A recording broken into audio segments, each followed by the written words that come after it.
Hello, I hope your new year has started out with renewed energy. I'm Penny ST, and I'm the host of Peace with Penny. At the end of January, we'll be celebrating 3 years of bringing to your attention good news between Israelis and Palestinians.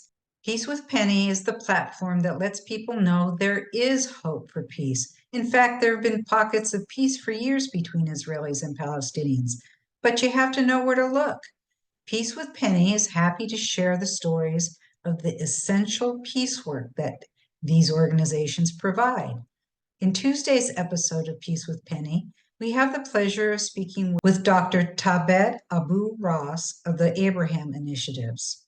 The Abraham Initiatives is a Jewish-Israeli and Palestinian-Israeli organization that advances social inclusion and equal rights for Israel's Palestinian citizens by influencing public policy, shaping public opinion, and demonstrating practical models for a shared society. They envision Israel as a democratic state, homeland of the Jewish people and all its citizens, which guarantees and protects the full citizenship and equal rights of its Palestinian citizens, where Jewish and Palestinian-Israelis co-create a cohesive, inclusive society and that exists peacefully alongside an independent, sovereign Palestinian state. Their work includes many projects promoting education for a shared society, including instruction for all ages. Some projects partner Jewish-Israeli schools with Arab Palestinian schools to encourage dialogue between the two peoples. And language-focused projects bring Jewish-Israeli teachers to teach Hebrew in Arab Palestinian schools, and Palestinian teachers teach Arabic in Jewish-Israeli schools. For young adults, there is a project that includes 15 colleges and universities, providing a shared inclusive space for Jewish and Arab students and staff. There is a program for high school students called Living in One Land, and the Pre-Army Academy helps the young Jewish adults understand Arab society in Israel through a year-long program of encounters, tours, and lectures. Other important programs include making communities safe to combat violence in Arab towns, programs to promote positive interactions within shared cities, promoting Arab-centered stories within the media, and the Abraham Initiatives promotes policy, presenting recommendations to lawmakers and senior bureaucrats on issues of key importance to improve Jewish-Arab relations and the status and visibility of Israel's Arab citizens. Finally, the Abraham Initiatives awards Champions of Shared Society prizes to individuals or organizations in recognition of significant action taken to promote integration and/or equality between Jewish and Arab citizens of Israel. After 6 years of serving on the Abraham Initiative's International Board, Dr. Thabet Abu Rass joined as co-CEO in 2014. Dr. Abu Rass has significantly strengthened the Abraham Initiative's practical and strategic partnerships with key public and political leaders in Arab society and advocated programs and directives at the highest levels of government. His expert knowledge, strategic positioning, and experience in the field have directly impacted the breadth, programmatic impact, and direction of the organization's work, transforming the landscape of Jewish-Arab relations in Israel. As you've seen with over 75 interviews on Peace with Penny, many people are working very hard to improve the lives of Jews, Arabs, and Palestinians in the Middle East, promoting cooperation.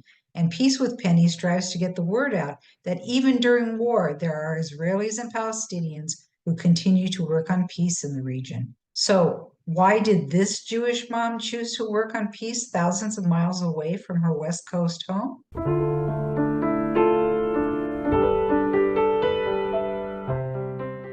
It was the summer of 2014, and for my son's bar mitzvah present, just like many Jewish parents, we wanted him to bond with the Holy Land. Oh, it worked perhaps too well. My husband had stayed back at the hotel, and our friends, my son and I, had just stopped in a pharmacy. Run to the bomb shelter, sweetie, please hurry. I didn't hear the sirens at first, but the Israelis did. They're used to hearing these things. We ran to the back of the storeroom. It was a 12-foot by 24-foot windowless bomb shelter. My heart's pounding. Boom! Boom! I hear it and feel the percussion of the exploding bombs. I'm trying not to get sick. I look at my 13-year-old son and I think I'll never forgive myself if something happens to him.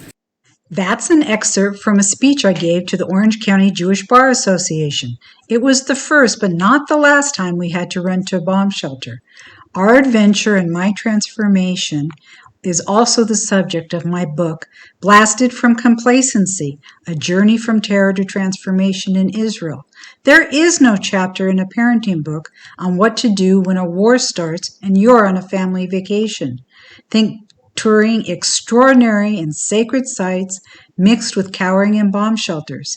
I'm still trying to get over the Jewish guilt of taking my son to war for his bar mitzvah present. The impact of being human targets helped me understand the plight of Israelis living like this, and it also made me want to work on peace. How Israel is often described on the news is not what I'd seen with my own eyes. And I felt Palestinian parents also preferred their children playing safely in their backyards. The missiles exploded just near enough to blow apart my world as I knew it, forever changing me. And you'd never recognize my life today with what it was like then. I believe I found my life's purpose.